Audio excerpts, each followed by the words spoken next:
இல்லம்மா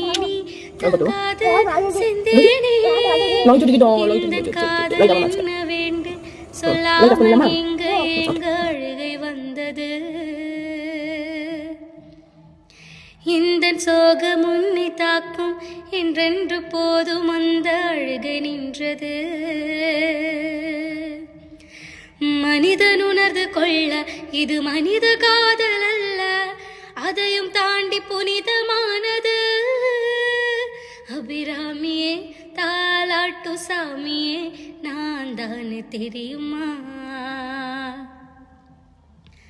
சிவகாமியே சிவனில் நீயும் பாதியே, அதுவும் உனக்கு புரியும்.